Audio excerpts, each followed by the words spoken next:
Sean Carter, American rapper, record producer, and entrepreneur, has been a dominant force in popular culture. With multiple enterprises and accolades across the recording industry and strong business relationships with global investment leaders like Warren Buffett, Jay-Z personifies the hip-hop American dream.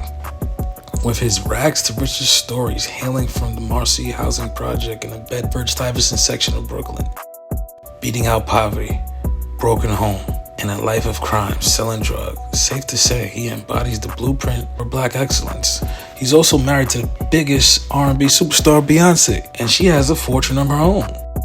He's helped introduce the world to stars like Kanye West, Rihanna, J. Cole, and many others. Hov is one of the best-selling artists of all time. He has 24 Grammy Awards throughout his career, which include 14 #1 albums and hit songs such as Heart Not Life, Big Pimpin', and Empire State of Mind. Jigga has been the blueprint for rappers to reach new heights in the music industry, beyond as one of rap's first global superstars and the genre's first billionaire. Amongst his achievements, Carter has served as the president of Def Jam Recordings. He's launched a successful Made in America festival, acquired luxury spirits brands like Douce and Ace of Spades. He's the majority owner in the 40/40 Club. He actually launched Rock Nation Sports, headlining star talents such as Kevin Durant and Robinson Cano. He became the co-owner in the global streaming service Tidal in 2015. In 2017, Carter became the first hip-hop artist to be inducted to the Songwriters Hall of Fame. Some consider him the GOAT. It's debatable. But it's always been said that Sean Carter, aka Jay-Z, is a master manipulator who uses his power and influence to control people's careers and lives. So tell me about your audition with Jay-Z. Tell me what he said to you. A really good audition. So then what did he say to you? He said something to you. Oh yes, he said, we don't sing songs here, we sing artists. Kanye, this lady. He said, there are two ways to leave here, either through the door with the deal signed or through this window, and we're on the 29th floor. So you was like, where's the pen? Where's the paper? I'm signing.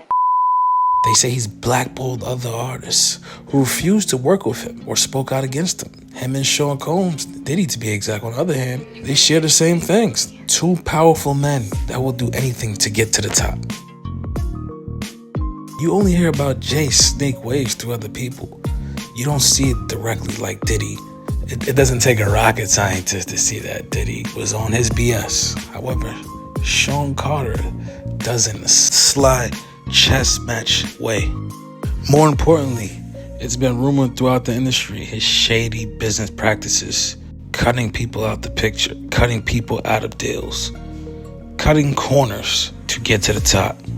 From old business partners to counterparts to former proteges, there has been a heavy algorithm and pattern consistently shown behind his actions. Is Jay-Z the billionaire that we love?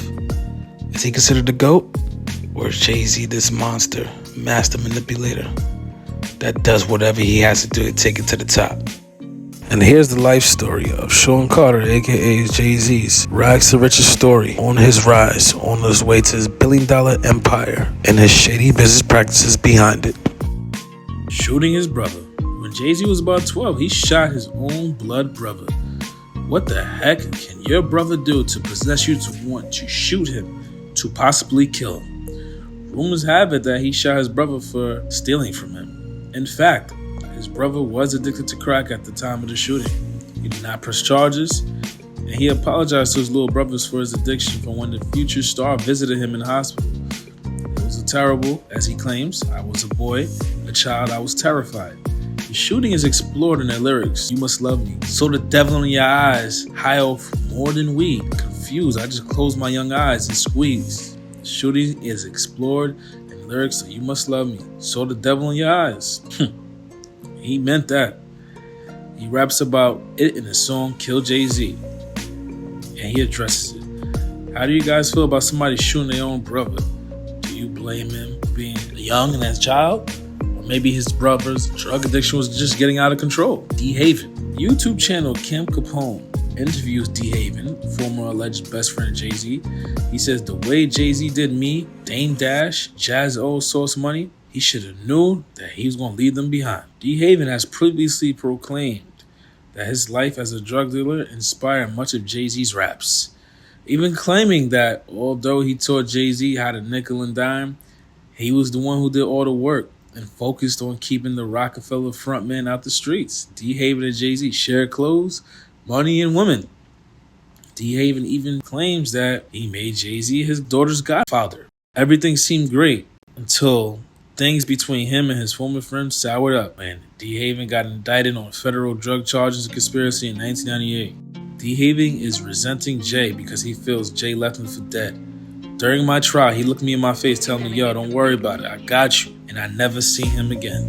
And I come to you and say, yo, look, I don't need nothing but help to get out of this. And you say, yo, relax, don't worry about it, bro, I got you. And I never see you again. I think that might have been the worst right then and there. Jay-Z has addressed the situation with D. Haven in the music, essentially accusing him of assisting the feds on No Hook on the 2007 studio album American Gangster. So F. D. Haven for caving. That's why we don't speak. Made men ain't supposed to make statements. End of the story. I follow the code, crack the safe. Other niggas ain't in the game, so they practice hate. Jay-Z states on the track. D. Haven says that me and Jayz sat down and had a long talk not too long ago. Jayz has a right to have a beef. Jayz was right there in the beginning. Jayz took him away from the projects and put him in the studio first. Big Daddy Kane had a lot to do with this too. And he's not showing no kind of love to him neither. Do you believe the claims that this brother makes? Do you think he's an old bitter friend resenting in the past?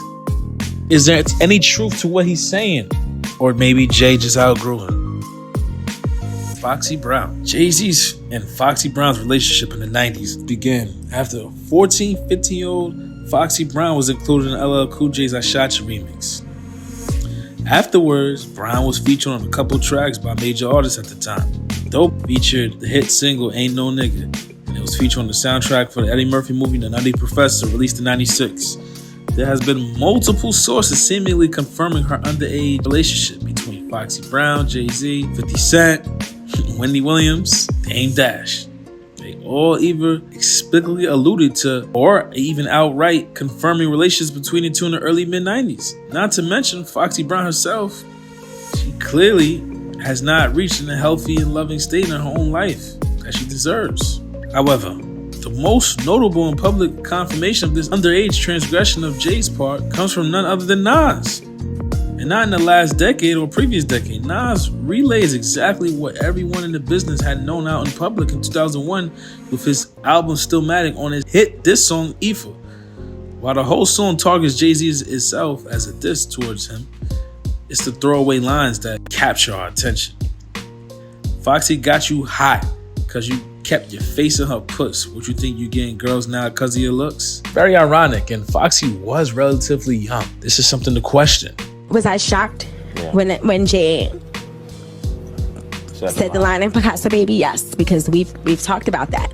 We have a history that supersedes music, and we know how this business works. We sit back and we laugh at those rumors. We laugh at that. I think he began to feel the pressure because people were saying my age, the age thing. She was 15, 14. She was 15, 14, and after a while that gets to a person. The Jay I know, the Sean I know, never comes out of character. At the time, Jay-Z's 26, going on 30 around that era, and Foxy Brown's a teenager. This is absolutely not appropriate, but nobody questions the exodus. Some say Jay-Z and Beyonce started before she was 19 as reported. Nothing is confirmed. Do you think Jay-Z dated Fox? Was she underage? Do you think he's the reason to even blackball her? It's alleged that he's gatekeeping against her. Lance Rivera. Lance Rivera was a record executive that was close friends with Big, and they started their own label. Big eventually died, and they started Unentertainment, which notably signed rapper Cameron from Harlem. It's said that Jay-Z held his own party at Irving Plaza, a listening event for his upcoming album, Volume 3, Life and Times of Sean Carter. At his own listening party, Jay-Z reportedly stabbed the music executive Lance Rivera, and for the longest time it was rumored that the altercation was over an alleged leaking of the album. However, many feel the violence truly stemmed from Jay-Z's feelings for the rapper Charlie Baltimore.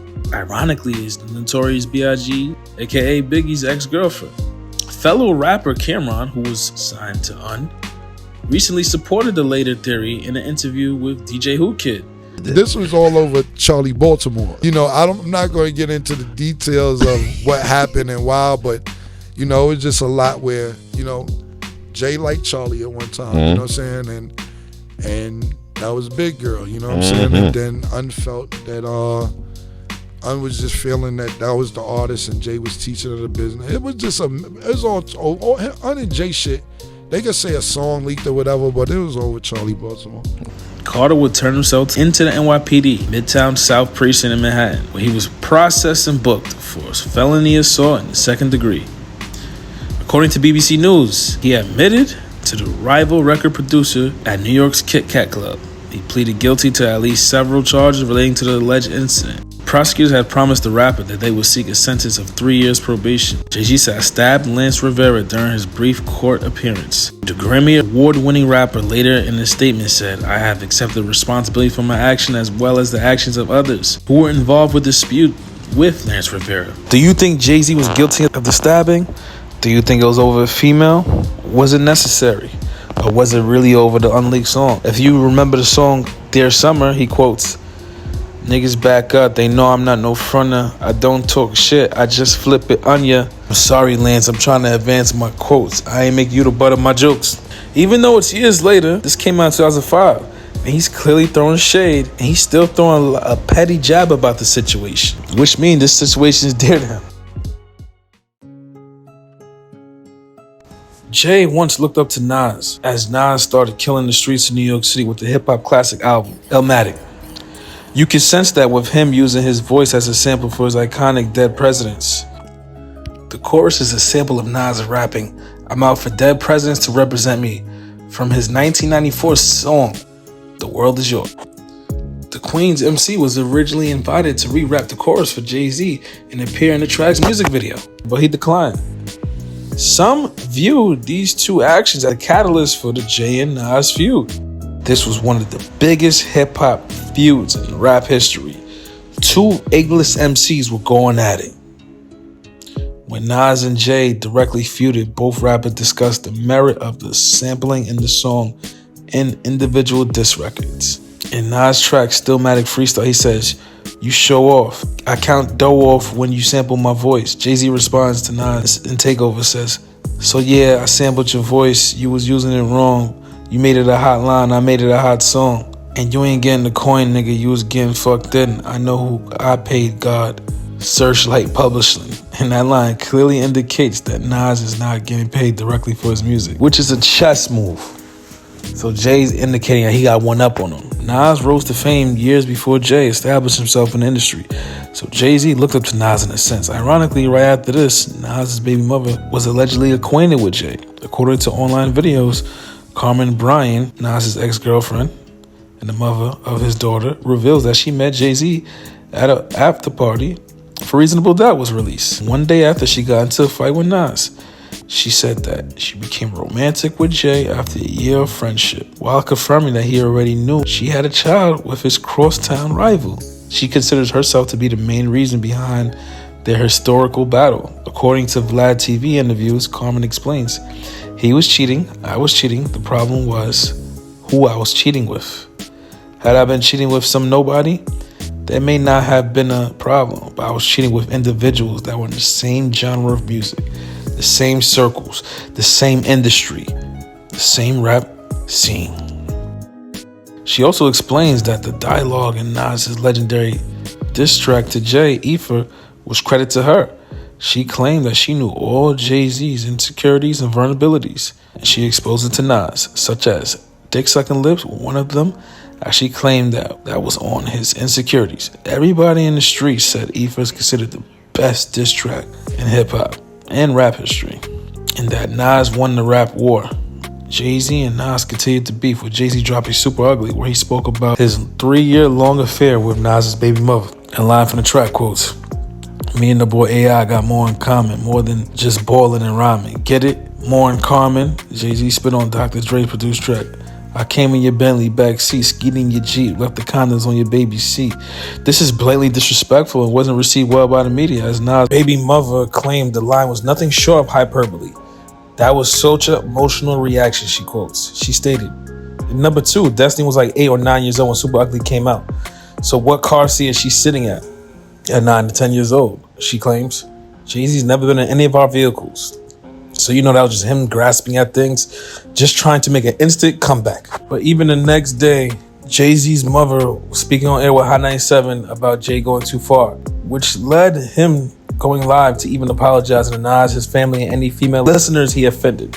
It's a 2-minute freestyle, but so I don't think it's gonna get this big to where my mom is gonna hear. I've never factored this. The disrespect was met with the disrespect, but I'm really sorry for For the other people involved. the other people involved. Because it was either that or we would see each other somewhere and it would be like, I don't know what would happen.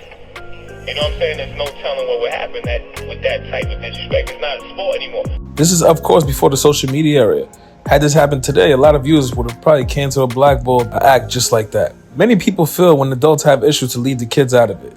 Nas and Jay eventually squashed the beef years later and even collaborated, while Nas was signed to Def Jam, in which Jay was the president at the time. But looking back, a lot of questions come into play. Wasn't it weird that Jay-Z dated Nas's ex-girlfriend? Did he do it to be petty? Was this a get-back move for his eternal issue with Nas? Was this a hidden motive? Out of all the women in the world, why get romantically involved with one of your counterparts? The baby mother, to be exact. Somebody that you have a cordial relationship with, that you even looked up to. Safe to say, things got weird, and a lot of people looked at this like it was just sketchy. But you know, as soon as you touch somebody's baby mother, things just get a little weird, and it always causes conflict. You know, whether you're together or not, when children are involved, it gets emotional. Do you think this is weird? Do you think Jay-Z was all right for doing this? Do you think he was wrong? Jay's my best friend. I'm not ashamed to say it. There was once upon a time where Dame and Jay were inseparable. And they were exactly that, taking on a record label machine from the ground floor and racking up empathetic wins along the way. Dame and Jay are two of the most influential hip-hop figures to work together in hip-hop history. They co-founded Rockefeller Records in 1996 along with Kareem Biggs Burke, and then launched the careers of Kanye West, Cameron, Benny Siegel, and more. They also created a clothing line, Rockaware, and a film production company, Rockefeller Films. They were more than business partners, they were friends. Jay was even the godfather of Dame's first child. The boutique label had the industry displaying the ultimate rags to riches story, with record label consists of dozens of acts, selling records, going platinum. Safe to say Rockefeller was on top of their game. But their friendship and partnership came to an end in 2004 when Rockefeller was sold to Def Jam, where Jay-Z became the president. Damedash was left out the deal and felt betrayed by Jay. Since then, the two have been feuding publicly, exchanging insults and accusations in interviews and songs. They have also been involved in legal disputes over the rights of Rockefeller's assets and trademarks. They had creative differences. Jay says Dame and Haya had different visions for Rockefeller's direction and expansion. Dame wanted to sign more artists from different genres and regions, while Jay-Z wanted to focus on quality over quantity. Dame also wanted to branch out into other ventures such as movies, magazines, sports, while Jay wanted to keep it strictly music. Miss Aaliyah, how you doing, girl? It's so good to see you again. You too. She's just looking fabulous. What are Thank you you. wearing tonight? Now, you've been working it with these movies. Hov is also known to be romantically involved with Aaliyah, the woman who Dame eventually fell in love with. Rumors have it that Dame wanted her and Jay snuck to get acquainted with her. Very weird and sketchy situation that two bosses were both involved with the young R&B singer known as Aaliyah. Dame quotes that Jay said, "Yeah, you should go get her," and then sneaks and go gets her. So there's a weird complex when it comes to Aaliyah, and it gets very personal. This caused a friction in the relationship, and Dame was left out of a lot of meetings, situations. The infamous Def Jam meeting about the Rollout album, where he's cursing everybody out. They trying to make it like that's their artist because they don't have no art. They have no franchise right now. There's no DMX. Ja got ruined. There's nothing they can do. So they trying to take our franchise from us. That's what they trying to do. Make this beef with. They trying to. I bet you they're staging this beef with us. Trust me. Who called the meeting about Jay with all these nice people without me? John came to me this week. All right then, how do y'all call a meeting about Jay-Z without Rockefeller? There ain't even nobody from Rockefeller in here. It's more Def Jam in here. R. Kelly dropped an album with Jay-Z, Best of Both Worlds. This is fresh out of his infamous underage case. Reported predatory behavior was painfully public for decades, leading many to dig in the archive to see just how many of his former collaborators knew of the singer's ways. It was known that R. Kelly was sleeping with Aaliyah, the singer, was acquainted with Jay and Dame when she was a minor. His partner, Dame, was engaged to Aaliyah at the time. Aaliyah claimed that R. Kelly is a very bad man and he's a monster. Dame has claimed to not support the project Best of Both Worlds because of the history between his spouse Aaliyah and R. Kelly. How would you feel if your business partner decided to move forward with a project that triggered your woman's past? It goes to show you that money supersedes loyalty. How would you feel if your partner decided to move forward and do business with somebody that you don't approve of? Ironically, that same album, Best of Both Worlds, the same tour got canceled because Kelly and Jay fell out. Although Dame is known to be a wreck to work with, how would you feel if you was in his shoes? With your partner for about 10 years plus, cut you out the picture, cut you out of deals, tarnishing the relationship between somebody that built something with you from the ground up. Think about it. Do you think that Jay was morally right? Do you think Aaliyah was the catalyst for the label to split? Do you think both of them being romantically involved with her had anything to do with it? To some, Jay's a business tycoon and he's a pioneer. To others, he will stomp on anybody to take the next level. And when I say anybody, I mean anybody. Crazy. It's live. We the champions. You heard Michael Jackson. We live. King of rap, the king of pop. Holla. Turned out crazy. Big event, 20,000. It's the rock, you bastards. Ironically, Dame wasn't the only one that got cut out the picture. Kareem Biggs Burke was also a partner, but he's not a high-profile celebrity like Damedash. And he's from Harlem. Ironically, Jay-Z cut him out the picture too. People paint this narrative like Dame was the problem. But in all reality, Jay-Z wanted to make more money and he just wanted to cut them out the picture. As simple as that. He wanted to do what's best for him. To stack up more coins, he had to do what he had to do to get there. Longtime career counterpart Sean Combs, aka Diddy, over the last year has been on the receiving end of the onslaught of civil lawsuits alleging rape and assault, including some of who were minors, in addition to the criminal charges of sex trafficking, racketeering, and transportation to engage in prostitution. Blockbuster allegations against Diddy has had a domino effect in the industry. For some alleged victims, this past year may represent a watershed moment, as they can now join a cadre of accusers rather than going through it alone. And many people believe Jay-Z is guilty. It's only a civil case. Many people believe that Jay-Z will be next, and he has been in the hot seat since the Diddy allegations has come forward. There's always been a hidden aura behind Jay, that he's a self-centered snake, and he's only out for personal gain, that he will cross anybody and everybody to get there. His relationships and his careers has always been swept under the rug, and he's been quiet about everything. Online interviews from his former friends, partners, explaining how he really is. His former best friends, female acquaintances, business partners, etc. speaks about his character. With the Me Too movement growing and people going down such as Harvey Weinstein, Jeffrey Epstein, R. Kelly, now even Diddy under the hot seat, people question if he's next. The lawsuit was swept under the rug and seemed to be dropped. But this still leaves a question. Is he the same like these other few gentlemen? Or is he innocent? Jaguar Wright. Wright was brought to the attention of hip-hop group The Roots in 1998, which eventually led to her going on tour with them. She would later appeared on MTV Unplugged as a backup singer for Jay-Z in 2001. More notably for the song Cry, with her vocals. Jaguar is a singer and songwriter who has been making headlines for explosive allegations against some of the biggest names in the music industry. She has accused Jay-Z, Diddy, and Common, and others for various forms of abuse and exploitation and misconduct. In her latest rant, she claimed that Jay-Z is worse than Diddy when it comes to mistreating artists and women. According to Wright, Jay-Z is a master manipulator who uses his power and influence to control people's career and personal lives. She said that he has cheated on Beyonce with multiple women, including Rihanna, Foxy Brown, and Rosario Dawson. She's also said that he has blackballed artists who refuse to work with him or speak out against him, such as Benny Siegel, Freeway, and Emil.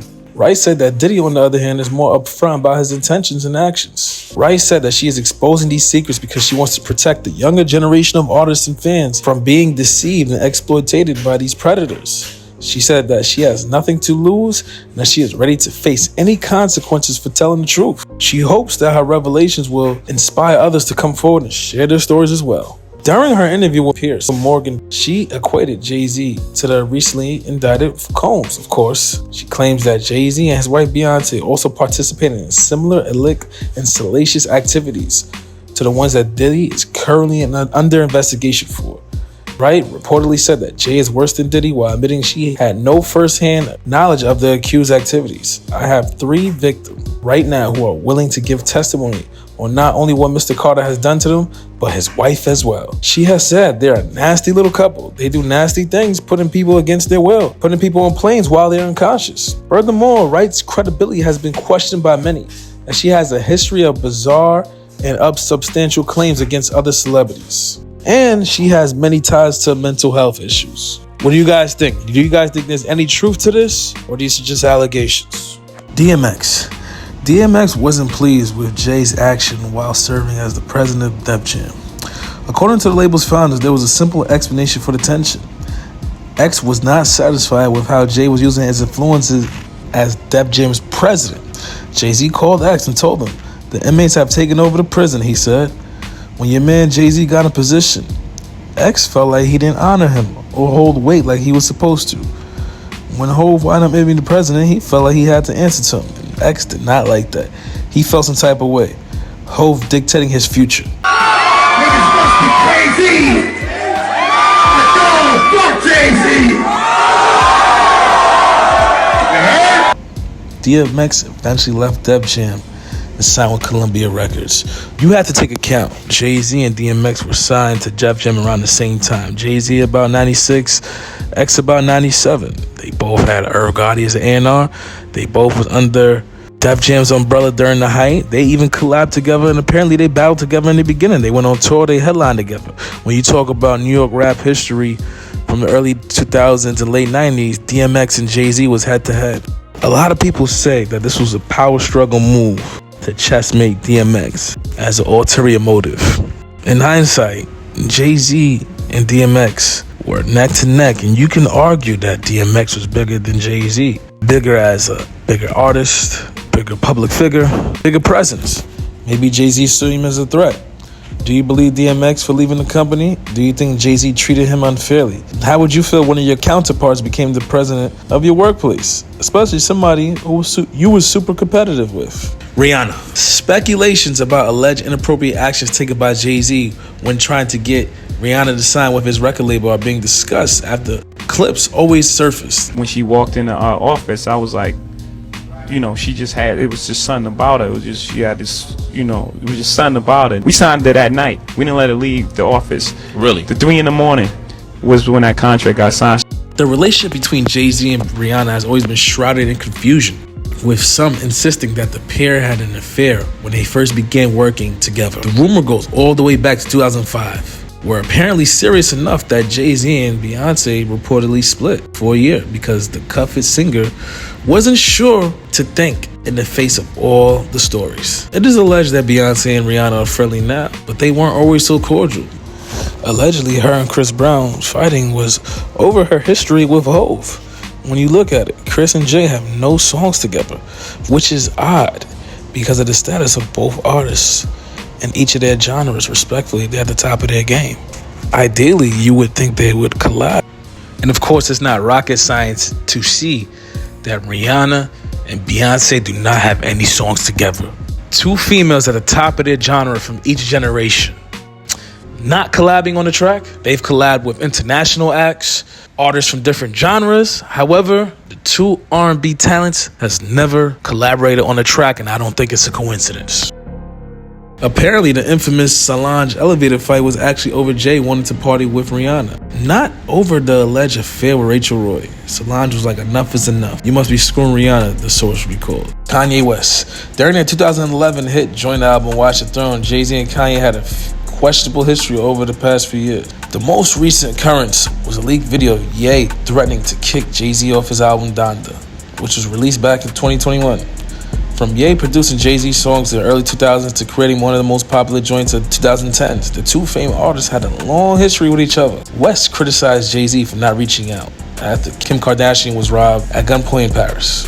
While on his Pablo tour in Seattle, West told the crowd, "Don't call me after the robbery. Say how you feeling.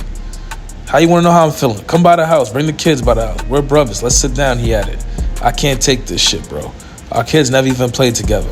West revealed that the tension between he and Jay-Z worsened when the Carters didn't attend his wedding. Ironically, around the same time, Kanye reconciled with former CEO and partner Damedash. Ye even called him a better CEO on an episode of Drink Champs than Jay-Z. 50 Cent. The rivalry between Jay and 50 is one of the most underlining conflicts in hip-hop. It's characterized by lyrical battles, power struggle, and secret competition that played out over the 2000s and beyond. I call it the power struggle for hip-hop supremacy. Through diss songs, social media trolling, strategic industry moves, personal branding, 50 Cent has consistently challenged Jay-Z's dominance. His goal appears to position himself as the ultimate mogul of New York City. He's taken the kind to the Canaan figure from power, influential, sometimes feared, who controls the narrative. 50 Cent's power character, Kanan Stark, embodies a sinister strategic figure who manipulates, threatens, and challenges rivals from the shadows. 50 Cent has adopted this persona in real life, portraying himself as a ruthless mogul who challenges the traditional power structures of hip-hop. This persona is part of a broader tactic to position himself as the king of New York. Ironically, in power, he killed his son, and today we all know he doesn't even talk to his son. In the early 2000s, hip-hop was fiercely competitive, and Jay and 50 were at the top of their game. 50 Cent merged Rivalry with his debut album, Get Rich or Die Trying, which challenged the dominance of established artists like Jay during this period. We got, hey. You can get down, nigga. You can get down. It's all good. This a real special moment, ain't it? Come on, you can get something, nigga. There was always subtle disses, competitive jabs. 50 Cent would teach me how to rob. Jay-Z quoting on the song, "I'm about my dollar, what the fuck is a 50 Cent?" Around this time, Jay was a rapper and executive, and he warned his artists and associates that 50 Cent was coming for the throne. This was seen as a strategic move to prepare his team for the rising threat as 50 gained momentum, continuing to exchange sneak disses. Although they collaborated, they've always had a competitive spirit amongst each other. There ain't never been no 50 Cent Jay-Z conversations questioning whether there was a competition between the two. There's a huge difference in energy internationally in 50 Cent and Jay-Z. We looked at the numbers, and you feel like I did his entire career in 4 years. What he did in 15, I did in 4. For the past 15 years, 50 has always attacked Diddy. This is no secret. Diddy once was in the talks of signing 50. It never worked out. In all reality, 50 always attacks Diddy, questioning his sexuality, competing against his brand, dissing all his artists. Jay-Z, did you call him the coolest punk? In the environment, just in the neighborhood, you would say that's a punk. Oh, so But punk cool. by the but punk by the definition that we know, not like punk rock, like nah, yeah, but like oh man, he a punk. Yeah, right. Oh, it's cool. It's cool. 50 appears to bully or try to bully Diddy. By default, Jay-Z caught these strays. 50 always says, why does Jay-Z want to be a gay painter? With the Diddy allegations going on and Diddy on trial for sexual trafficking, 50 claims Jay-Z's left Diddy for dead. They're best friends. What's going on? He always attaches Diddy to all of these claims. Every single last one of them. He continues to test Jay-Z's character, test Jay-Z's power, test his validity. In all hindsight, is this secret competition? Is he a bully or does he have truth to what he's saying? Uncle Murder claimed that 50 Cent did more for him than Jay-Z ever did while signed to him. then for Jay. With the Super Bowl arriving and Jay-Z partnered up with the NFL, after telling artists to boycott it, he was controlling the halftime show. Mary J. Blige performed, Snoop Dogg, Dr. Dre, and Eminem. With 50 being signed to Dre and M, they brought him out. Apparently, behind the scenes, there's claims that Jay-Z didn't want 50 Cent to perform.